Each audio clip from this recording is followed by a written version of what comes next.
Okay, so we're back here. I got myself some tea, food, stuff like that. Yeah.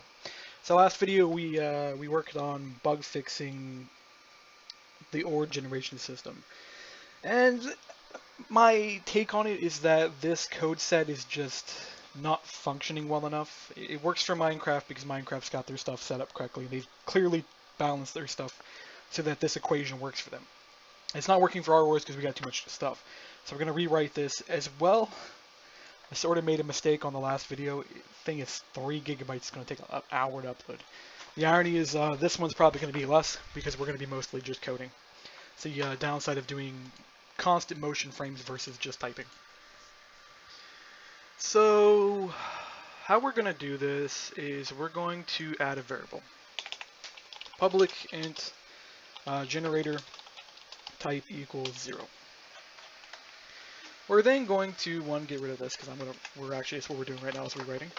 We're gonna go if generator type equals 0. So we're gonna keep the old code. We're not gonna get rid of it because, well, it might be useful still. So we're gonna leave it there, and we're just gonna make a entirely new type. So we're gonna do 2 different types here because I was thinking about this while making my food here. And we're gonna do a Pathfinder, which will be type 1, and then we're gonna do a static catch, which will be type 2. The static cache will basically go, okay, we're going to randomly guess how much ore we need, and then we're going to go through a list of pre-generated vein sizes and stuff, and we're just going to grab one. We'll figure out how to do that in a second. First thing we want to do is we want to figure out what we need. We do still need to randomize our location, so we're going to want to go through and try to place all the ore we have.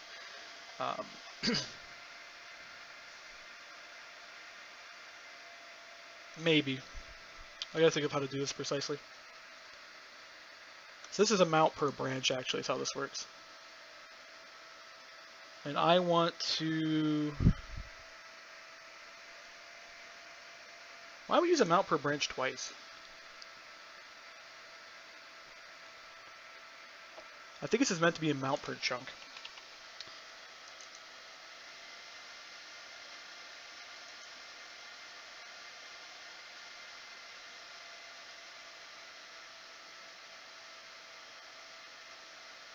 This is funky. There's something weird about this whole math here. Okay,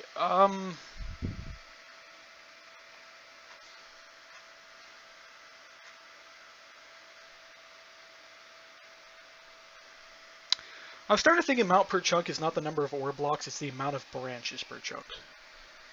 We're going to treat it as the amount of ore blocks, though. So we're going to need to modify our code here. I need to just legitimately reverse engineer this here at some point.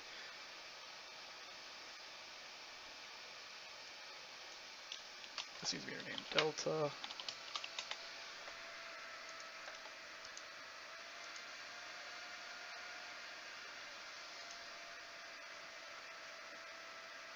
This is just crap code. That's what I'm going to call it, just crap code.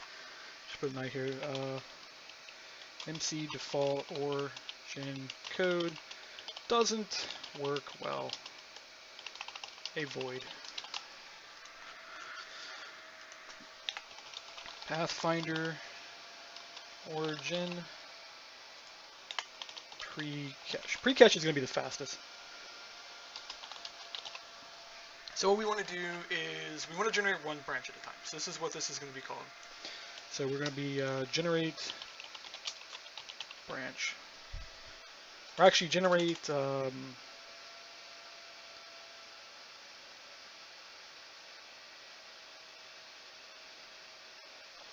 an ore generator, so we're just going to call it generate branch. And then this needs to not be a boolean. We're going to go and we're going to return an int. We're going to keep track of the number of blocks placed. So we're going to int blocks placed equals 0. And we're going to return blocks placed here. And we're going to go, okay, if we place a block, because this returns true if it's placed.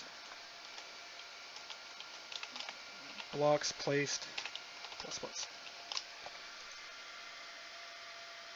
That'll work. And then up here we want to go, and we just want to start keeping track of the amount of blocks we placed. So we want to go int blocks placed equals 0. And then you would just go blocks placed plus equals this. I got a call from Texas. I got one from Nevada this morning. I got one from Pennsylvania. Like literally like 6 in the morning I got a call from California. It's a spam call too, but you gotta think over in California it's like 2 a.m. over there for them. There's a 4-hour difference between where I'm at and where they're at, and it's like, what? Why am I getting a call at that time? If you're a scammer, at least understand that people are not awake at a certain time of day. So let's see.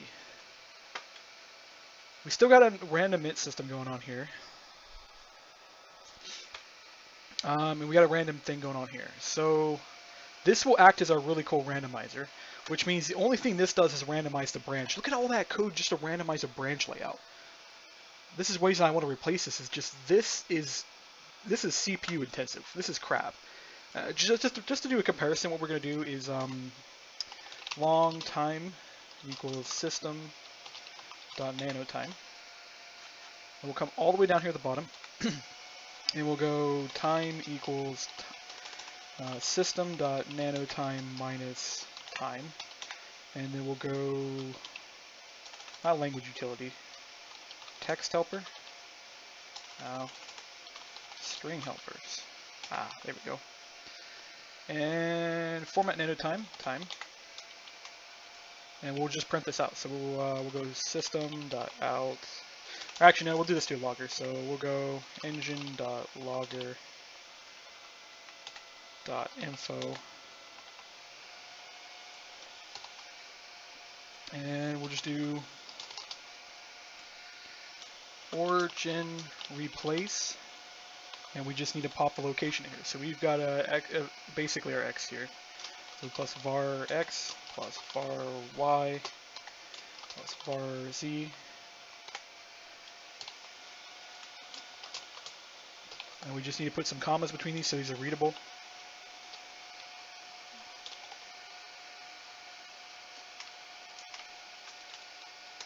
And that'll work.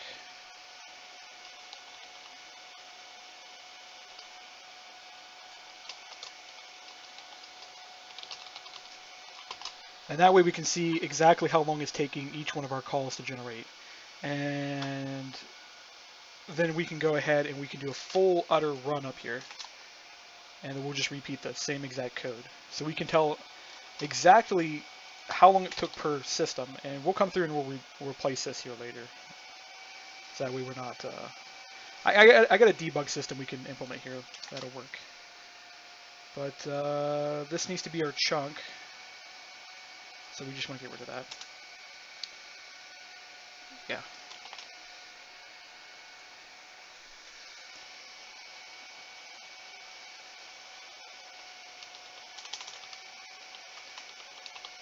And what we'll do is we'll come down here and this will be pause. And this will be total time.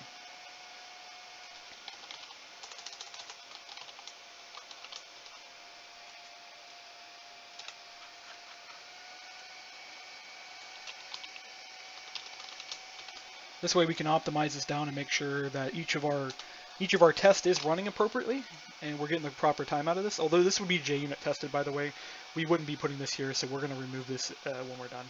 And we'll put it in a JUnit test method and we'll test it via the JUnit test method. And I'll do this real quick. Generated.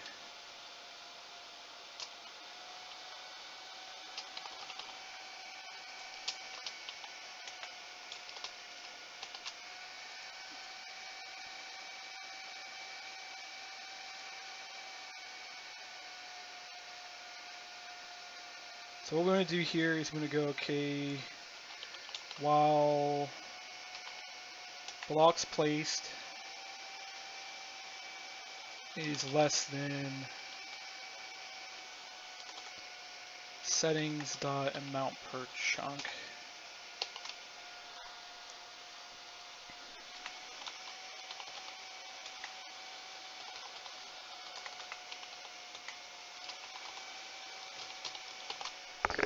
The reason we're doing this is this is going to actually sneeze one. This will prevent an infinite loop.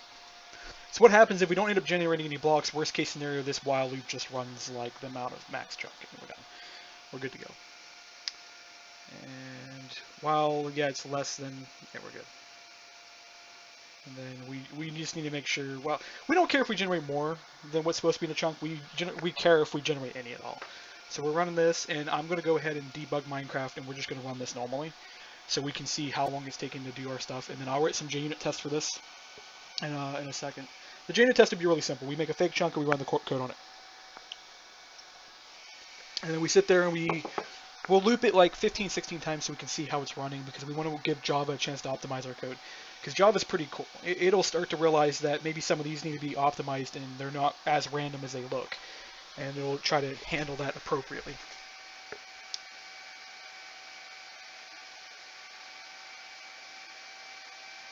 Speaking of which, what the hell is going on with this randomize method? Oh,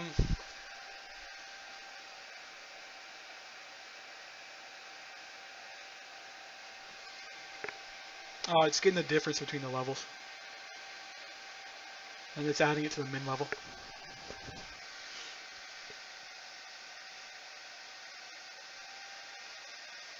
It's not exactly a really good random. Neither is this either. This one's going to almost always be on like the right side. There's a way to fix that. What you would do is you go +8 and then you would go +8 -8, and it'll randomize a little better.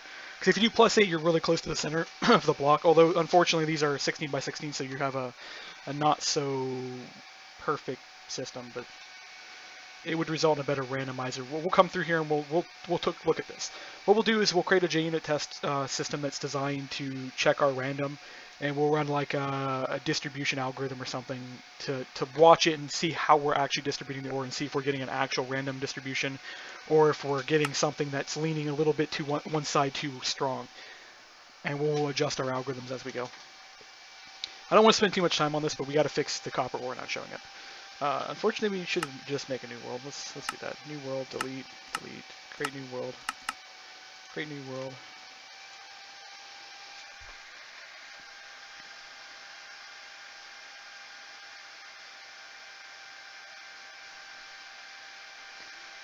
Doo-doo.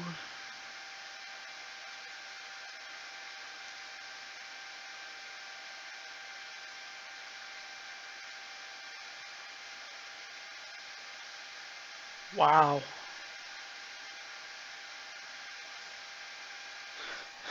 Fixing this code is actually important, although it is running in really good time. If you're paying attention to this, and I know it's scrolling past the screen too fast, but we're somewhere between 1 microsecond and 700 nanoseconds. So, I mean, we're running in really, really, really good time. We're not really severely hindering the game, but this is a lot of time to spend doing world generation code. This is a lot of, because you can see how much this is flooding down through, and as we're generating the terrain. We're generating a lot of terrain.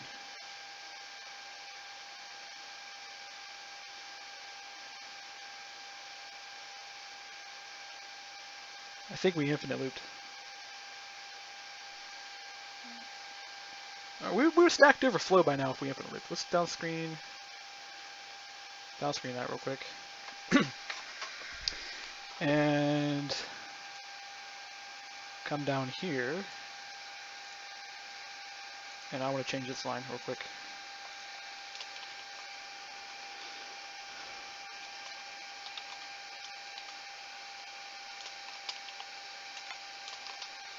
So I can see how many blocks we're placing. Yeah, you see we're placing 0 blocks a lot of the time. Okay.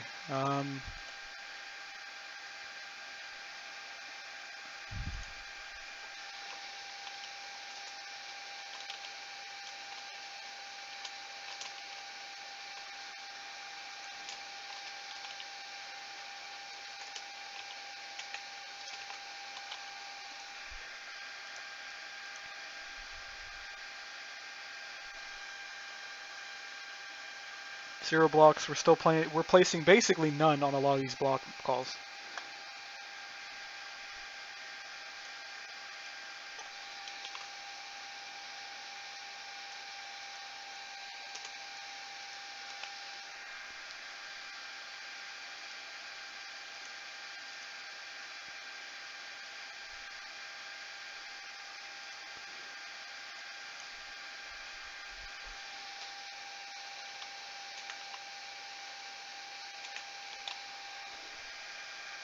exit out of these loops a little quicker because we've borked it.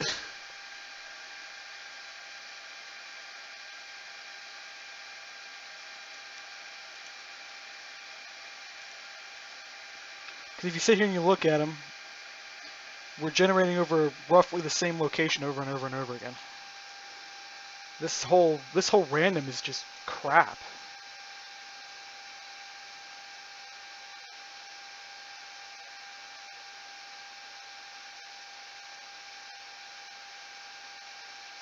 Blocks placed.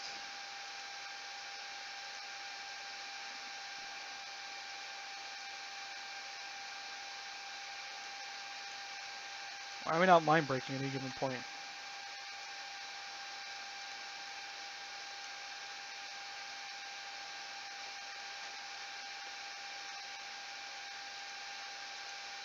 We're not break lining it. Pause. I'm gonna force it to break line. And some reason that didn't work. Okay, pause. Where are you currently at? Frames are not available.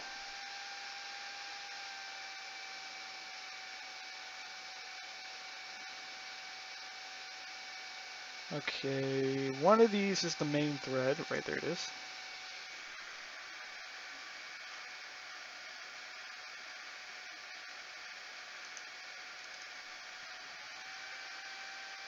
Okay, that's roughly where we're at right now. More appropriately, we're kind of down here. Let's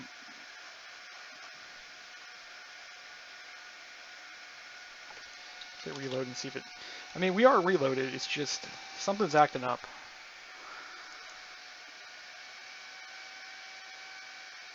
Oh, here's our problem. Okay, so we want to go int placed equals this. And if we want to go, if placed is less than equal this, we just want to go, okay, placed. Placed equals that. And then we'll go blocks placed plus equals placed. That's the reason we weren't getting our system and we were infinite looping. We just weren't crashing on the infinite loop.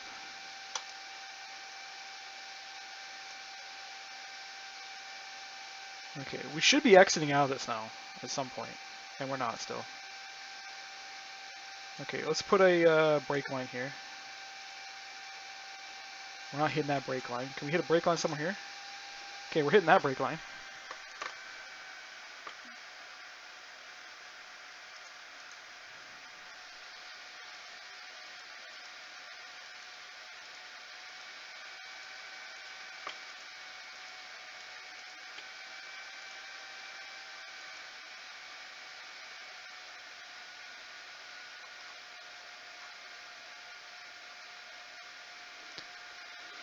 Amount per branch, yeah.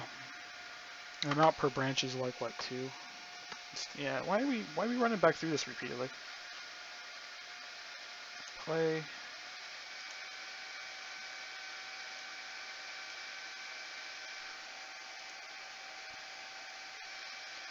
Okay, I'm gonna add a text interrupt here at the end so I can just see this end here. So if I get a break in between those, I know that the code's reloading. We're not. We're somehow infinite looping.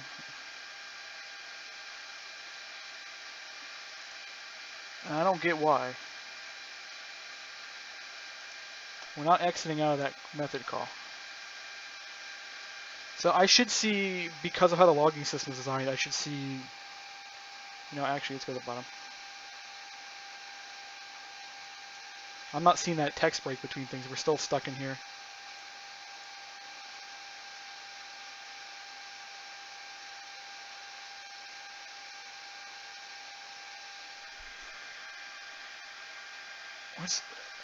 What is with this code?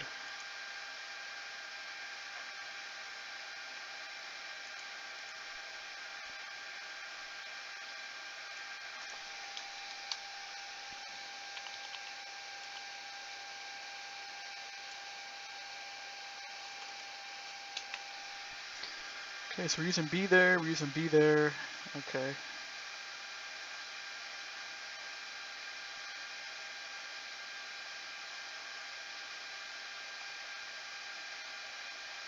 I mean, we're getting this called, then we should be returning up to here, and we should be getting this line here, but we're not getting this line here because I think the console flooded.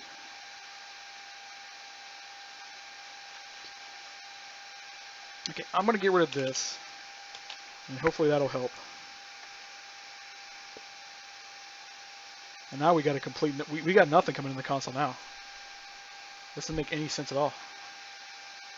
Because we should be getting this line right here, and we're not. And we're not looping out of here, so somehow we infinite looped in here somewhere. But I don't understand where. Okay, so we'll just follow it through for a couple minutes.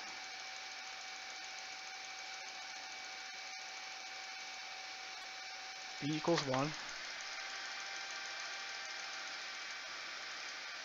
B equals 2. What is our settings? Did I set that? Amount per branch is 2, so we should exit out of the loop here.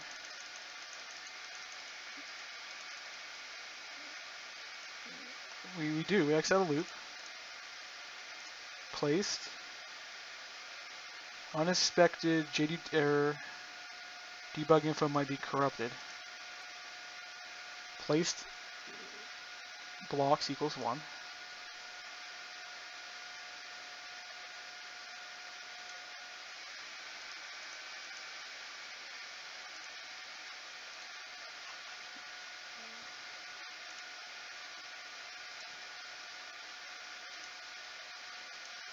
Yeah, I think we're dealing with a corrupted debug environment. We just need to reload. So that's the reason I'm not getting in my debug lines or anything like that. It's just the environment screwed up because I think we flooded the console a little too heavy. So we'll have to just not do that for the moment. And yeah, I'm just going to scrap all this. I don't really care to really monitor the per run. I can monitor the per run up here if I really need to. And we'll do that here in a bit later. I'll make a better debugger for this, and we'll use that debugger. Because what it'll do is I'll create some kind of debug object up here, and we'll go, okay, start section, and then we'll go record, run, and then you'll keep running record, run, and then you'll go, okay, stop section, debug info. And you'll print the debug info, and it'll go, okay, the total section took this amount of time to run, and each run was this average amount of runtime, with our lowest runtime being this and our highest runtime being that. A couple of the IC beam explosives are debugged this way. And man, the temperature is raising fast in my house. You know what? I'm going to go turn my AC and adjust it, which I'll walk this way here. Hopefully we don't get too much static on this headset. I need to acquire a better headset here. God, it's 77 degrees in here. Which means it's about 80 degrees in my room because I got a computer that actually raises the temperature in here by 3 degrees. I actually sat and measured it for a while here yesterday. Pulled out one of my, I got like a little electronic thermometer. It's not an actual thermometer, it's a heat sensor. And it's designed to be integrated into a piece of electrical equipment and be used. But you can attach it to a voltmeter and power it. And it'll give you back a voltage, and then if you just trace the voltage, you'll get the temperature. So like last night when this computer was running, if the computer was off, it would run at about 73 degrees, which is about the temperature the house is meant to cool at. With the computer on and just on, not doing anything, it would go to 74, 75. With the computer running at max, which I used Crisis to test that, it would go to like 76 to 78. So this computer can raise the temperature by quite a lot. Okay. This should work now. So let's hit play. It is taking us, well, not too horrible amount of time to generate a world.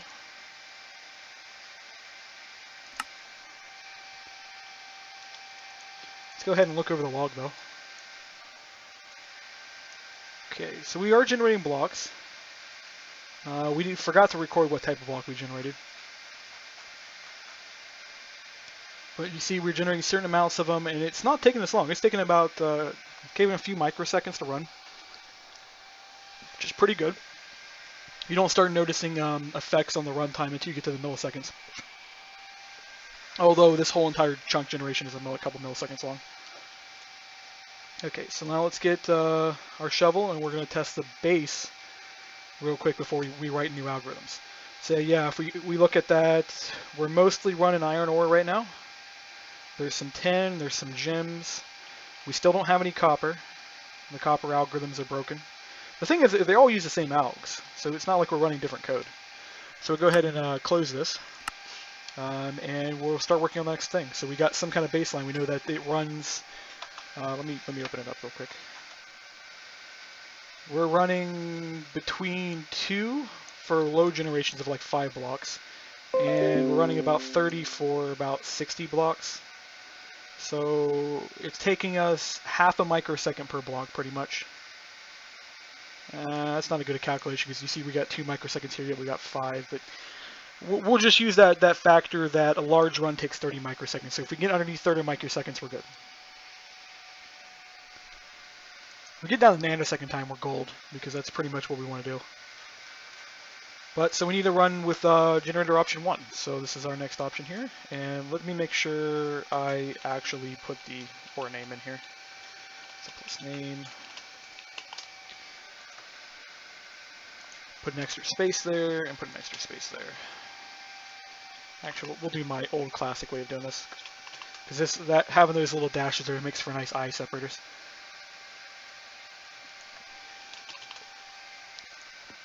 I don't know where I got that from. And we're actually going to change this to blocks,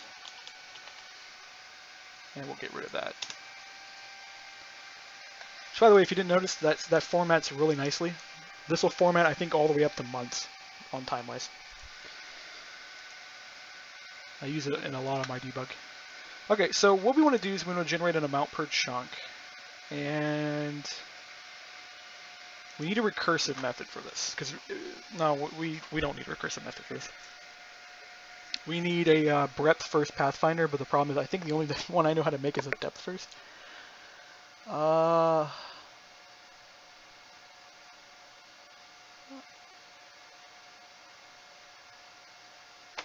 I think I could do this.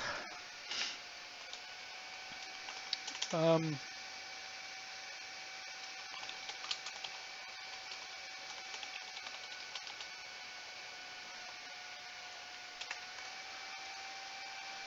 the way, what this will end up being down here is this will be like an int randomizer. So this will be like int blocks equals math dot next int.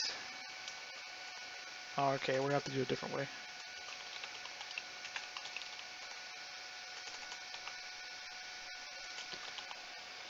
Go get my math helper.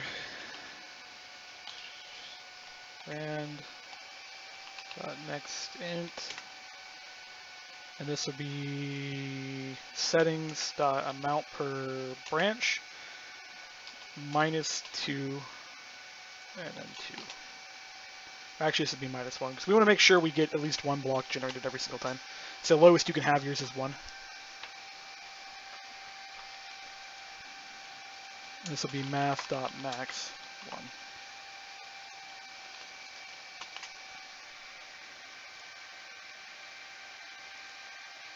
So in reality, actually, you get 2. But this would be a randomizer. You basically go, okay, we're going to place 3 blocks, and then you'll have 4 different templates for those 3 blocks being placed. And you'll just pick a template and you'll place it. So there'll be like a template system, and we'll probably handle that via JSON. So go to do find templates that match blocks, block count. We'll do this one later. This video is going to be just pretty much the Pathfinder. Anyways, for the Pathfinder, we just want to cache the blocks we path. So we path the objects will be new array list. And then we want a queue. I'm trying to remember how to do this off the top of my head. We're going to try to make it work with memory first because that's a good challenge. Queue toPath equals new linked list. Linked list is both a queue and what is the other thing?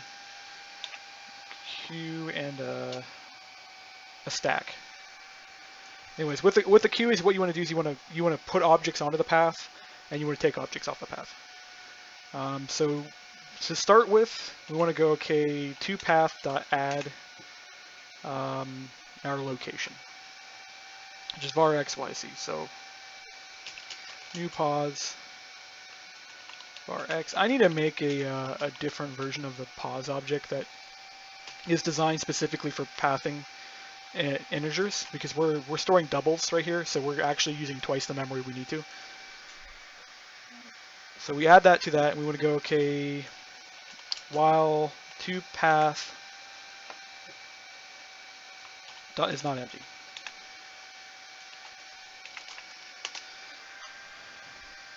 And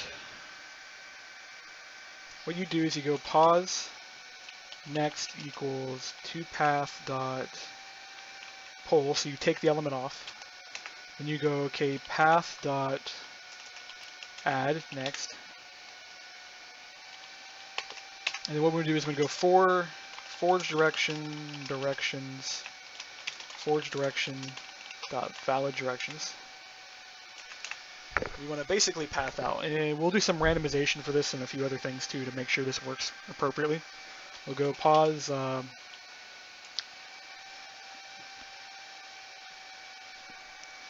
just call it pause. I'm trying to think of a nice name for this. So add direction. And what you do with this is you literally just go toPath.add pause. So you just add it to your queue, and also you want to go okay if path.contains pause. So you don't want to repath objects you already pathed. That's how you end up infinite looping. And we want a few other things here. We want to go actually want to go block equals pause.getBlock. Actually, can we do that? We do get a world passed in. Yeah, we can call world. I was actually worried because when you generate a chunk and you're actually generating the dirt and the stone, you cannot call world because that chunk does not exist. So if you try to call chunk.get something at a location, it doesn't work. But I think this is called after the chunk is set in the world, which is good. So you want to get the block. You want to go if block equals, yeah, I want to do this real quick. So I'm going to grab this method. And yeah, something.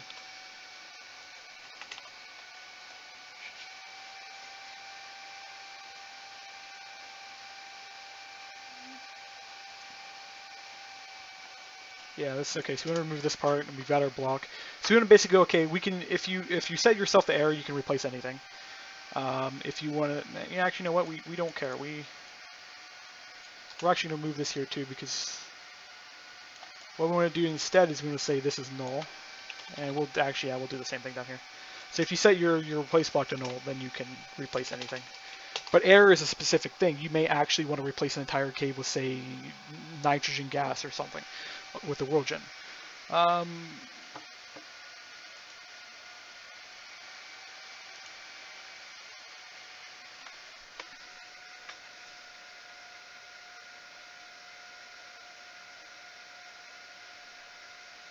We need an exit point for our Pathfinder.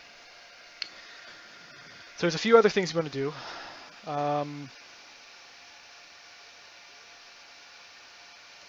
we want to go and pause dot is inside world, inside map. That's one thing to do real quick.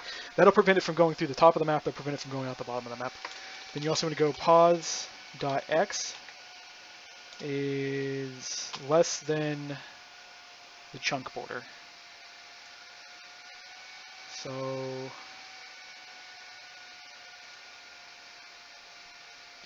do this here, int chunk x, int chunk y, and this would be var x, var z.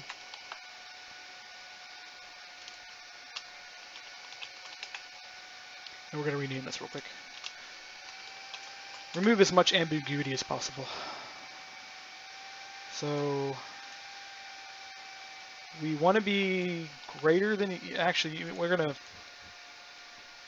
clean this up a little bit. Let's make it real easy to read. So we're gonna go boolean inside x, and this will be pods.xi is greater than equal to chunk x. So the chunk x coordinates are the lower coordinates, I believe. Or actually, you know what? What are the chunk coordinates are these?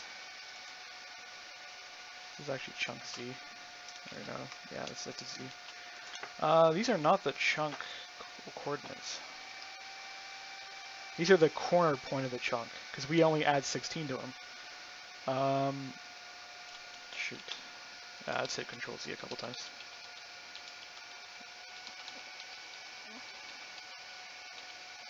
Yeah, we'll leave those as that. And what will come down here is we'll go, okay, chunk corner.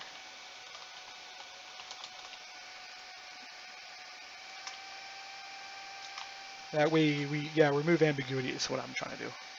So no ambiguity, for those who are not familiar with and may not watch all these videos I make, it's confusion, basically. You want to remove confusion. Ambiguity is when you look at two things and you go, okay, these are really similar to each other and you can't tell the difference between them. So if you have two methods that look the same is where this term comes from, and they both have the same name. So if we had two methods that looked like this, but the only difference between them is one was private and one was public, the processor wouldn't understand which one to pick. The same thing goes for words and stuff, and it's ambiguous, I can't pronounce the word, ambiguous to a human brain, because a human brain, when they see the word block, they think Minecraft block in the world, but you may be using this for something completely different. Like here, I am actually creating an ambiguous thing, and we want to go, this needs to be blocks to place. And now you understand that that's the count of the number of blocks I want to place. And it gets a little confusing. We'll just move on, not to make the video long, and do another, not a rant, there's a word for it. Tangent? No. I'll figure it out later. So I'm going to go pos.xi is greater equal to chunk corner x, and pos.xi is less than chunk corner x plus 16.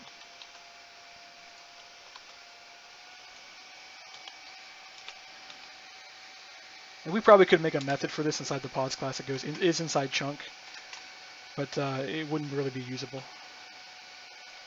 So go z here, z there. And yeah, we need to make sure that's a z and that's a z. So we would go, okay, are we inside the chunk? Because we only want to generate ore inside the chunk we're currently in. And this will act as a breakpoint for our Pathfinder. So our Pathfinder can only path the entire chunk. And then on top of this, we also want to go and pos actually we'll just do boolean inside y equals pos dot yi is greater than equal to settings dot min y level, and pos dot yi is less than settings dot max generation level. Actually, I think that's an equal. So this will act as a breakpoint to prevent our system from functioning. Yeah, we don't really need to cache it, because even if it recalculates and checks it again, it'll go is contains. We don't want to waste a whole bunch of memory, because the is contains check is pretty fast. And since we're calculating this anyways, it'll just fail all these checks. Actually, you know what?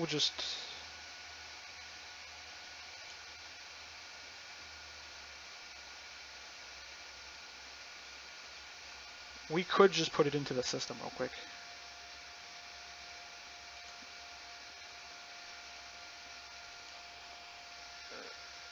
Actually, I think we'll be fine. We'll look at it here later, and we'll go, okay, if we need to handle it or not. Actually, here we'll do this here. We'll go, okay, path.add pause. Yeah, we might as well. It'll run a bit faster. It will consume a little bit more memory than this up here. It's actually probably the reason why Minecraft uses something like this, is because of the memory problems. But if we're concerned about memory, we could actually make this a recursive method or something. There's ways to handle it. I have various Pathfinders that are very good at doing this kind of stuff. And I've made them for a lot of different things. Anyways, up here is where we're actually going to place the block. So when we go pathed, what we want to do is we want to get the block. Actually, we already know it's going to be a block we could replace because we've added it to the path entries. So if it's not, we want to go okay, and we would add it to our path object. Actually, you know what we could do? We can come all the way down the bottom, and we can go if toPath.contains pause. If it doesn't, we could actually re-add it. And we actually want to add it here. And that way we can cut down a couple of these lines here.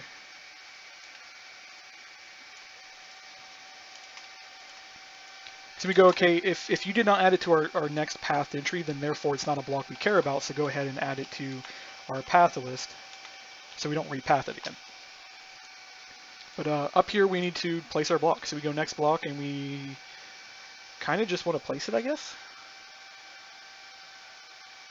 We could just place it down here, but well, might as well. So we'd go next dot set block, and we just need to go or block or meta, and then 2 because we don't want to update the world.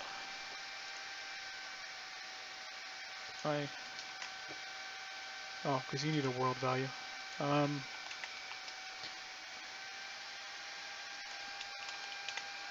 There we go.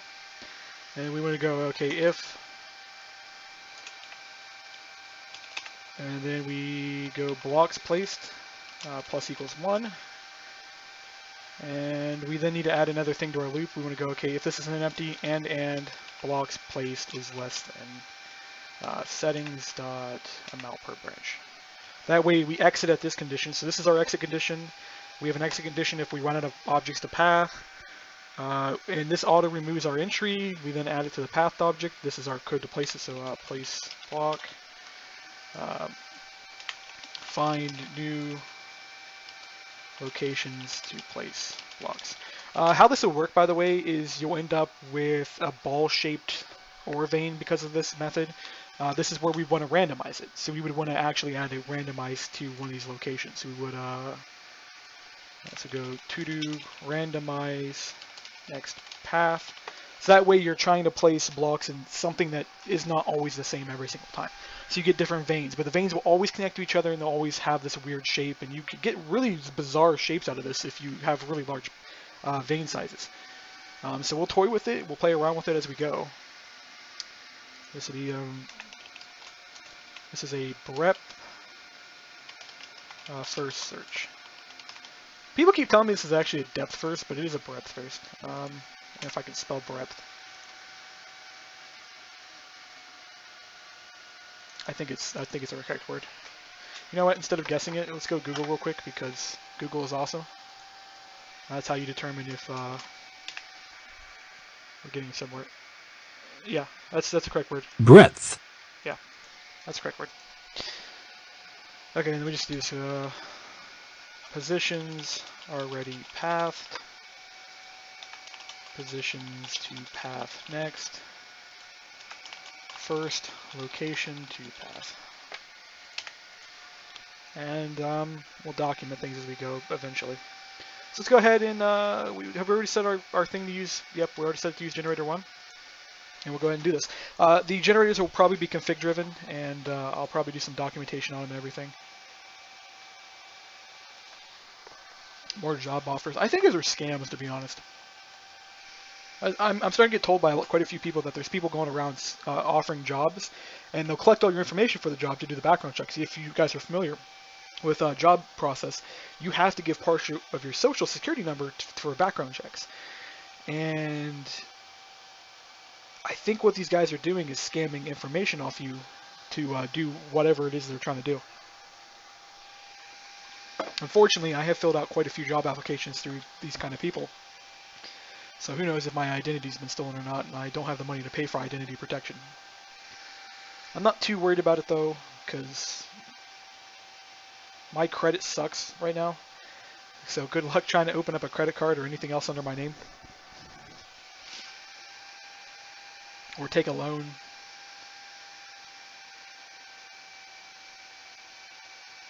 And again, they probably collect all this information. They probably don't even do anything with it. They just bulk sell it on the black market. I used to know how that stuff worked. I don't know anymore. That was back when I had way too much free time and I had access to internet and all I did was read all day. These days I don't read a lot, which is sad when you think about it. I used to go through like two small books a week, a couple large books a month. I read a 1,000-something page book in a week. It was a good book though. It was like Battlefield Earth or something. Really good book. Actually, we need a new world. I didn't think about that. Delete, create new object, creative. Okay, there we go. I'm actually curious how many people actually watch all the way through these videos. If you actually manage to make it to the end of the video, you should comment at the bottom saying, hey, I made it to the end of the video.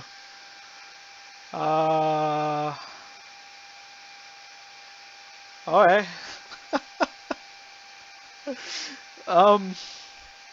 Multiple things are not going right now.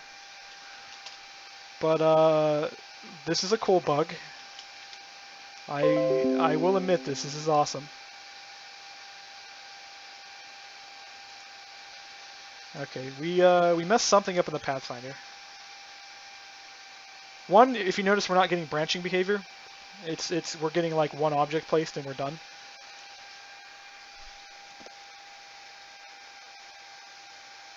Let me make sure we're not using next repeatedly. Okay, we're using in the appropriate spots, that's good. To path, we're adding location. So what we want to do is we want to go through this whole system here in a second. You know, I'm really curious what the underground looks like. If the above ground looks like one of my warheads went off, what does the underground look like? Hey, look at that. That actually worked. That's a good random. Well, actually, that's not a random. That's just how the Pathfinder is designed to work. It's not bad though. We get these little clusters, and we're not supposed to get this to happen, but it happened. That's kind of cool. I love these kind of bugs. They're awesome, but we're getting order generate now, so it's working. We're just getting some weirdness in return. But the ores that weren't previously generating, they're generating now. So we're getting like our magnesite now. I still haven't seen any silver. We're getting some of these really weird banded objects. A lot of these gems, by the way, are going to be generated per biome, if I didn't already mention that. So we won't actually see a ton of these eventually. Uranium, which we badly need for our atomic science whenever I update that mod. It is going to be updated, so don't fear. Just, I'm one guy, I can only do so much. I mean, here's some copper. We're still missing a couple ores. I'm not seeing silver, unless that's silver right there. That's 10.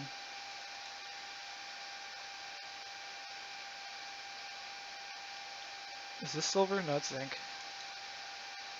God damn it. I'm gonna have to start closing my left eye just to see the color differences properly. Please don't know I'm partially colorblind in one eye. Okay, so I know what's causing this. Okay, so we're not identifying that our next block is what it is. So we got to identify it twice. Sorta. Maybe.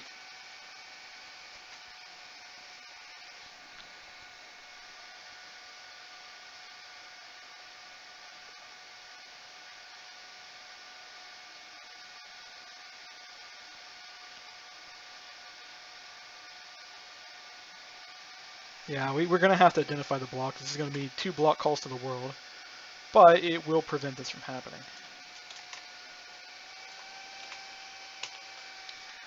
So this will be next.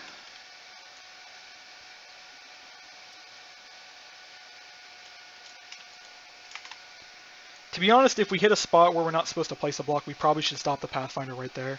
I'm going to let it continue because if we get some weird separation, it's not too big of a deal. And yeah, we'll reuse the variable. It kills us to do that.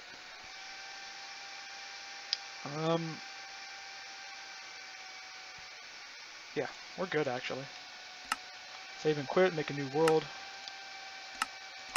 Because what's happening is it picked the spot, and you're seeing the randomization. You're seeing where it's randomly picking locations, and copperwork can generate really, really high up on the map.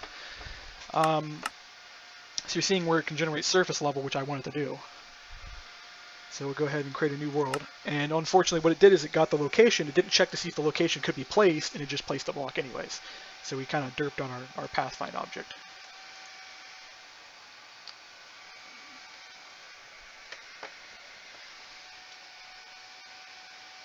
It's generating pretty quickly. Oh no, a jungle. Hold on.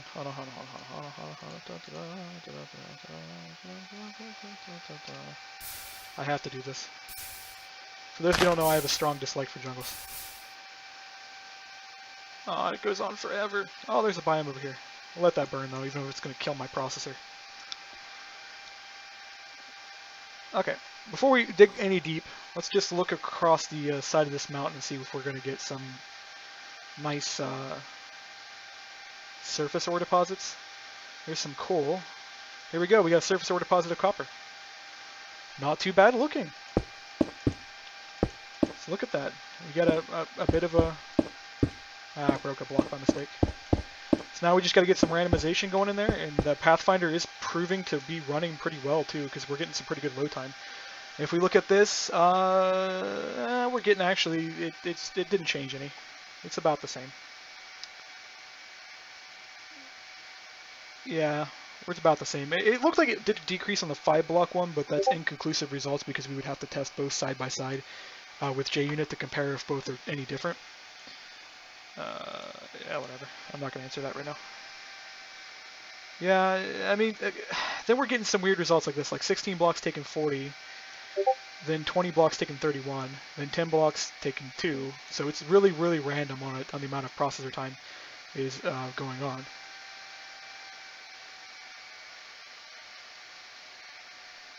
Definitely going to have to do some performance testing here. Definitely going to have to do some JUnit testing here.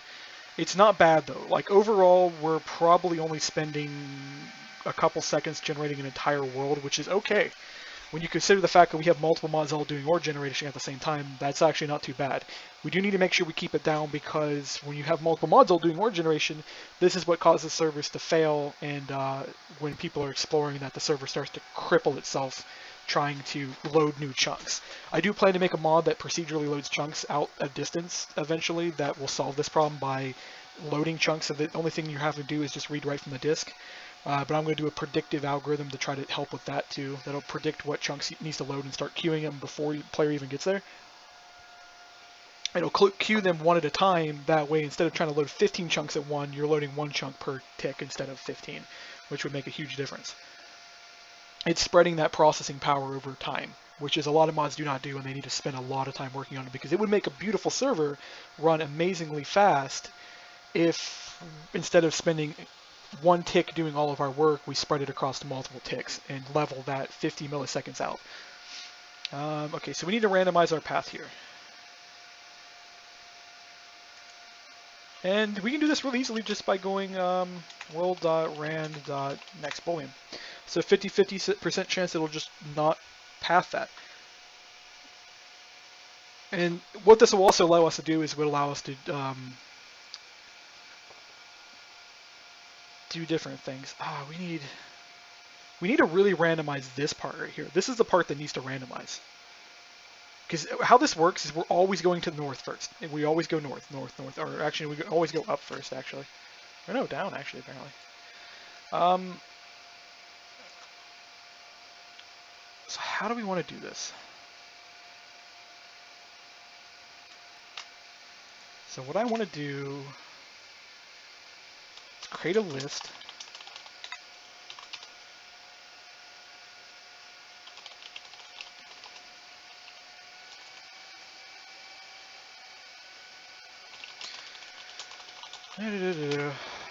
Directions equals There's no easy way to do this, I don't think. I think I could do add all. I think add all works on arrays. No, it doesn't actually. Is there a list copy though?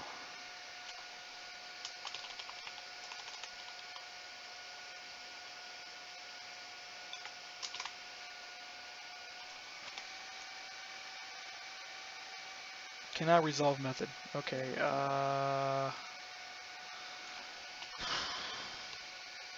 just do it this way.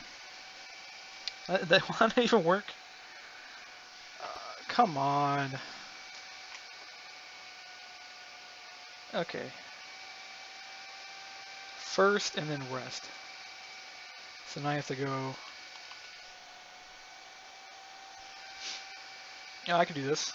Dot unknown, and then forge direction dot valid directions, and then directions dot remove forge direction dot unknown. There we go. And then what we're gonna do is every single time it gets ready to run, we're just gonna randomize that list. And directions. And we're gonna go directions dot shuffle. Where's my shuffle? Or actually, no, it's wait. Collections dot shuffle. What language was I using the other day that you actually can call list dot shuffle? Probably like a Lisp or something. Okay, so this will give us more of a randomize on our generator. So we'll go ahead and save and quit. And this will be about the this will be the end video since we're done testing this.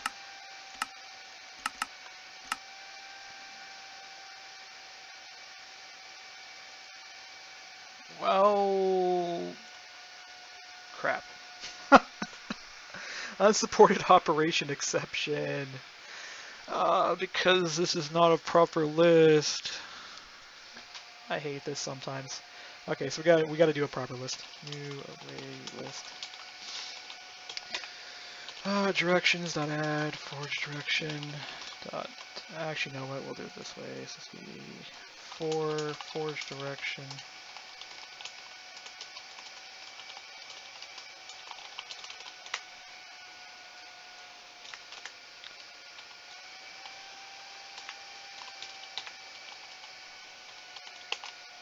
There we go. Yeah, it gave me back probably like a singleton list or something. Something not only would I not be able to remove things, I probably wouldn't be able to shuffle it. Although, by the way, to improve performance, I could actually turn this into a copy array, so I could copy this, and then you can shuffle an array. You just have to write your own method to shuffle it. I don't think Java has a shuffle for array. I could be wrong. I might have to go read the documentation. Actually, we'll Google real quick. Google is your friend. Java shuffle array. It's like Java 101 stuff.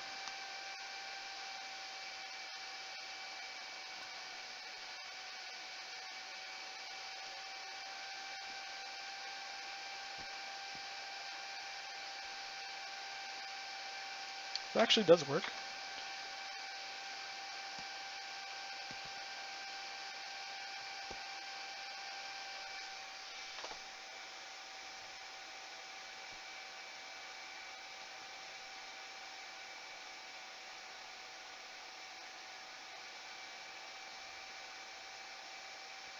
Okay. They're just showing you that you could use it, you can make your own algorithm pretty much, or you could cheat it by making a list, then shuffling, then reordering the list, which defeats the point of having higher performance by trying to shuffle an array, because an array takes up less memory and it accesses pretty decent time. An array list does actually access in the same amount of time as an array. The only difference is an array list uses more memory. I think. I could be wrong on that, and somebody could probably yell at me and tell me I'm wrong, and I'd be okay with that. Anyways, this should rebuild the train because it never finished building the train the first time. And if we open this up, and we'll take a look at our runtimes real quick. Yeah, we're doing okay. Still, we didn't really change the runtime any. Trying to find one that's got a high value in here. Okay, here's one that generated 42 blocks and only took 31. Yeah, we're doing okay. We're staying about roughly the same. What was that?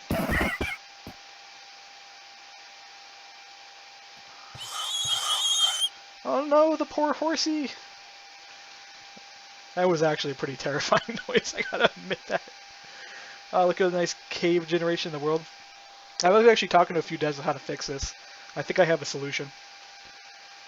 It involves generating the world as a mesh and then checking to see if your ray trace goes through the mesh, and if it does, don't send those blocks. It will take more server processor power though, but the idea of making a fix like that is for PvP servers. I want my instant hold.